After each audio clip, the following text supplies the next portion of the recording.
eu quero convidá-lo a abrir sua Bíblia. Por favor, em Mateus capítulo 1.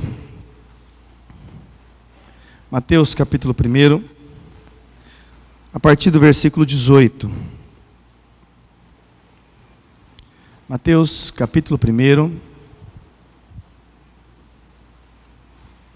a partir do 18. E nós vamos ler do 18 ao 23. Isso. Você que nos visita, pode acompanhar a mensagem na leitura aqui. Mateus, capítulo 1, 18 a 25. Ora, o nascimento de Jesus Cristo foi assim.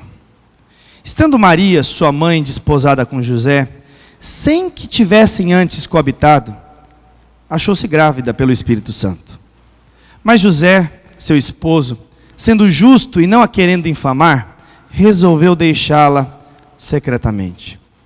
Enquanto ponderava nestas coisas, eis que lhe apareceu em sonho um anjo do Senhor, dizendo: José, filho de Davi, não temas receber Maria, tua mulher, porque o que nela foi gerado é do Espírito Santo.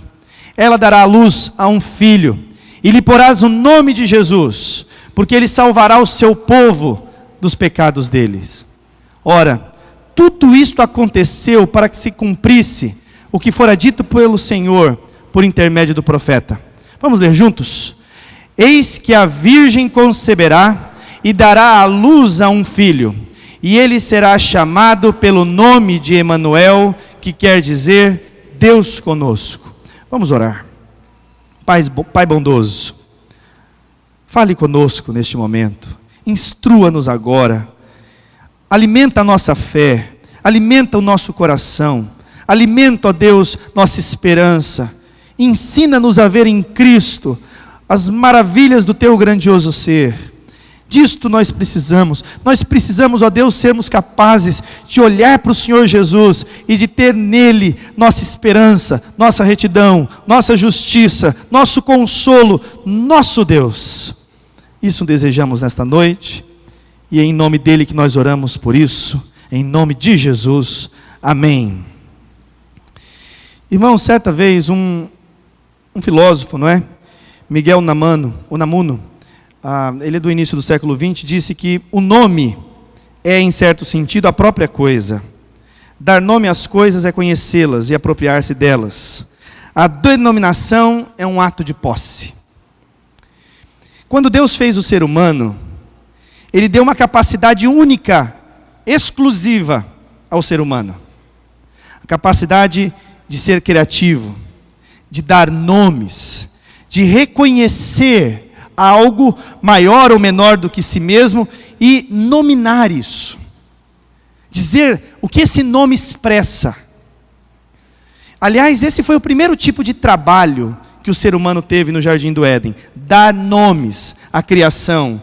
E haja criatividade, não é? Para olhar para um ser grandioso e dizer, isso é um elefante. Da onde veio esse nome? Elefante. Hipopótamo. Não é? A gente para pensar, Adão foi bastante criativo. Mas justamente porque Deus deu a capacidade a ele de ser criativo, de dar nomes. Mas é interessante nós notarmos que essa capacidade de dar nomes também acompanhou a história do povo de Deus ao longo da sua existência. Acompanhou a espiritualidade desse povo. Acompanhou, sem dúvida nenhuma, a maneira como Deus se relacionou com cada indivíduo do povo de Israel e da mesma forma como Ele se relaciona conosco. Só vou pedir para acender as luzes até o final, por favor.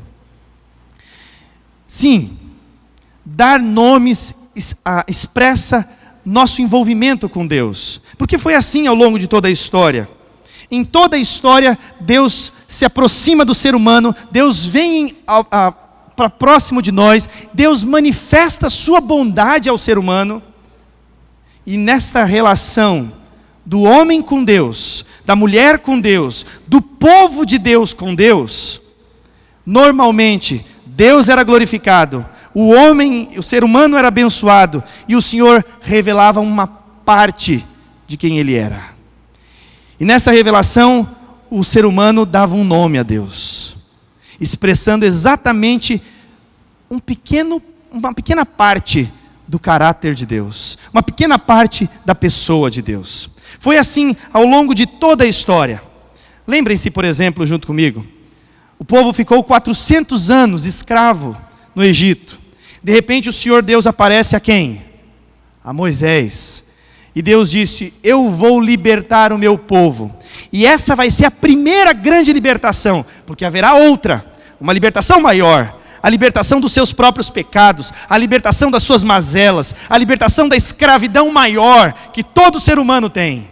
Mas enquanto esse dia não chega, eu vou libertá-los de uma escravidão física, palpável, do jugo de um povo sobre vocês. E quando Deus liberta aquele povo, fazendo com que pragas venham sobre o Egito, que o mar se abra, que o povo passe, quando Deus os liberta, Moisés e todo aquele povo chega diante de Deus e olha para o alto e diz: o Senhor é o nosso libertador. Sim, foi o nome que Moisés deu a Deus. Deus é o nosso libertador.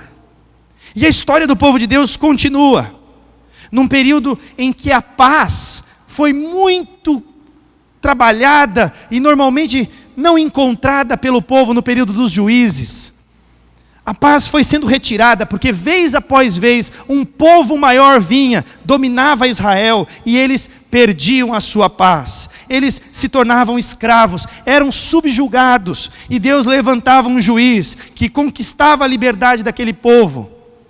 Mas, passada uma geração, um novo jugo vinha, até que o último juiz conquista definitivamente a liberdade e faz a transição para um primeiro rei de Israel, Davi.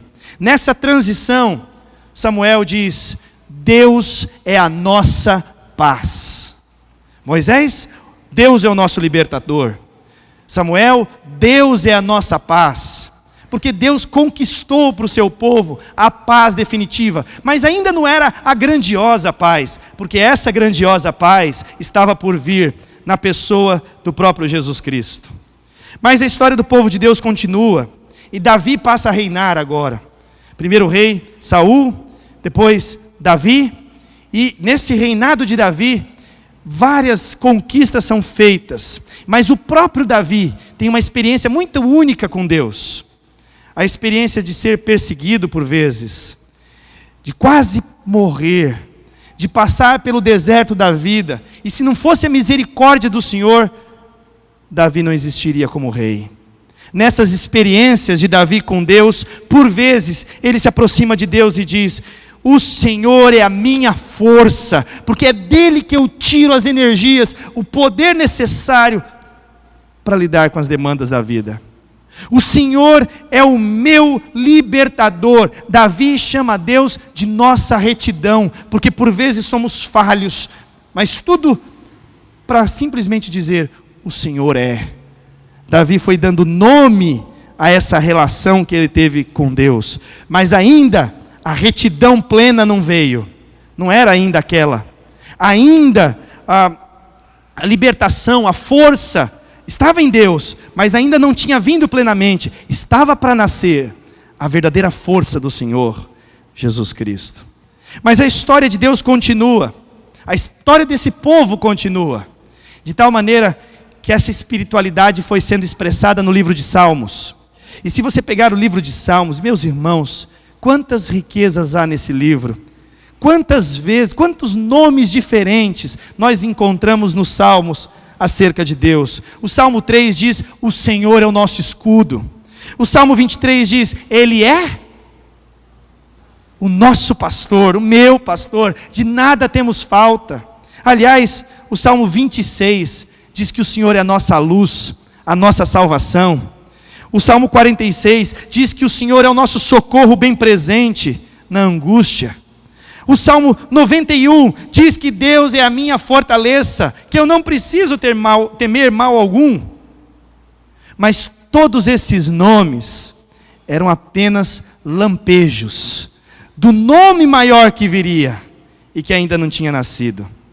De tal maneira que os profetas também deram nome a Deus, diversos. Jeremias o chama de nosso conforto, Isaías o chama de Senhor nosso, Deus nosso, e Abacuque diz: o Senhor é a nossa força. E ao longo de todas essas experiências com Deus, ao longo de toda a história, o nome de Deus é exaltado, sempre mostrando uma parte, uma parcela do caráter de Deus. Todos estes nomes são verdadeiros. Todos esses nomes são porções e apontavam diretamente para Jesus Cristo. Irmãos, todos esses nomes de Deus apontavam para Jesus Cristo. É em Jesus que todas essas verdades de Deus se reúnem. Jesus sim é o nosso refúgio.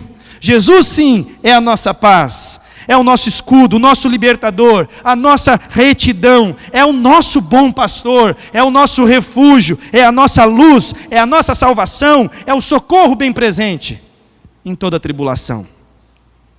Tudo isso se reúne em torno dele, de tal maneira que a Bíblia diz que ele é a misericórdia de Deus em pessoa, que ele é o nosso conforto, que ele, Jesus, é o nosso Deus, de tal maneira que todas as vezes que a Bíblia disse: este é o Senhor dos exércitos. Lembra do Salmo 24? Quem é o Rei da Glória?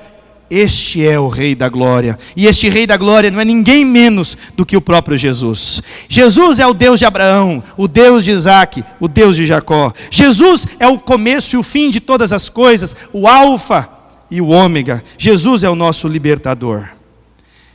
De tal maneira que o Evangelho de João diz que esse Deus Todo-Poderoso, que reúne em si mesmo todas estas características, se fez carne e veio habitar entre nós, cheio de graça, cheio de verdade.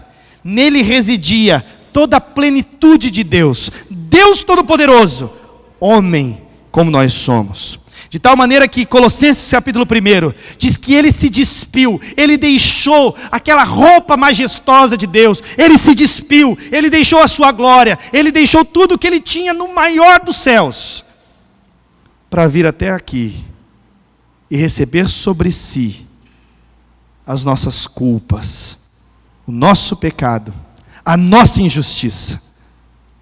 Por isso, ele é o único capaz de nos libertar do império das trevas e de nos levar para o seu reino de amor. Ele é o único capaz de nos oferecer a redenção, a remissão de pecados. Ele é o único capaz de ser plenamente a imagem de Deus invisível. Sim, Jesus é o único. Como o próprio Colossenses diz, o primogênito, o primeiro, o que está acima de toda a criação. Nele foram criadas todas as coisas. Sem ele, nada do que existe, existiria. Gente, nós estamos diante daquele que os poderes deste mundo se dobram. Colossenses diz que os poderes visíveis e os invisíveis, soberanias, potestades, demônios, quaisquer que forem, todos se prostram e reconhecem o senhorio de Jesus. Quando Jesus passava diante de um endemoniado, eles próprios se dobravam e diziam: Senhor, Filho de Davi. Eles reconheciam a divindade de Jesus e eles clamavam: não nos mande embora, não nos puna ainda. Nós estamos diante daquele, como diz Colossenses lá no versículo 19, que tem em si toda a plenitude de Deus. Toda a plenitude de Deus. Você tem ideia do que é isso? Do que isso significa? De quem é Jesus diante de tudo isso? De repente vem o Evangelho de Mateus e diz: ele será chamado Emanuel. Dar nomes. Emanuel. E o que quer dizer Emanuel? Deus conosco. O Deus que nunca nos desampara, o Deus que nunca nos abandona, o Deus que sempre estará conosco todos os dias, até a consumação dos séculos. É acerca disto que Hebreus fala, como se fosse o próprio Jesus dizendo: nunca, jamais te desampararei, jamais te abandonarei. Eu sou, disse Jesus, o Emanuel. Eu sou a porta pela qual você pode passar. Eu sou o bom pastor. Eu sou, disse Jesus, a luz deste mundo. Eu sou capaz de fazer o mar se acalmar, os ventos cessarem. Eu sou capaz de curar o cego, de fazer o aleijado andar. Eu sou capaz, porque eu sou Deus. Eu sou capaz de olhar fundo do coração e de saber o que você pensa, da maneira como pensa, porque eu conheço o coração. Eu perscruto a alma humana, o coração do indivíduo. Eu sou o próprio Deus. Este é o Emanuel que está conosco. Natal, meus irmãos, é tempo de reafirmarmos a presença de Jesus entre nós. Natal é o tempo de nós sabermos que Jesus está conosco o ano inteiro. Mas nesta época específica do ano, nós reafirmamos o Cristo Emanuel. Loucura para quem não crê, mas para nós, poder de Deus para nossa salvação. Talvez você nos visita nesta noite. Você talvez já tenha ouvido muito acerca de Jesus. Mas certamente, se esse Jesus não tomou seu coração ainda, certamente, se você ainda não reconheceu esse Senhor Jesus como o Senhor da sua vida, se você ainda não trabalhou isso, se você não ainda expressou com a sua fé quem é Jesus e o que Ele é para você, o Deus Emanuel, certamente você deve fazê-lo. Porque todos nós um dia faremos isso. A Bíblia nos diz que todos nós, não haverá joelho que não se dobre, não haverá língua que não confesse, que Jesus é o Cristo, o Senhor, o Rei dos Reis. Vamos orar? Pai bondoso, em nome de Jesus, em Tua presença nós estamos, e ó Deus, o nosso coração se alegra, o nosso coração se delicia com a mensagem do Senhor Jesus Cristo.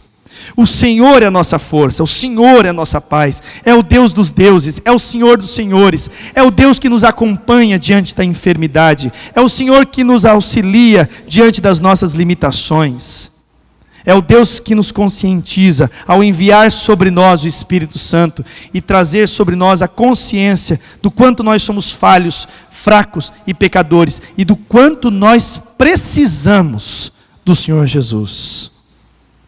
Deus, as Tuas mãos estão estendidas sobre a nossa vida nesta noite, de tal maneira que Pedro, quando prega em Atos capítulo 2, diz que ainda é tempo de reconhecimento dos nossos pecados, de reconhecimento das nossas falhas. Deus se mantém misericordiosamente de braços abertos, recebendo para si todos aqueles que terão seus olhos abertos para virem ao seu encontro.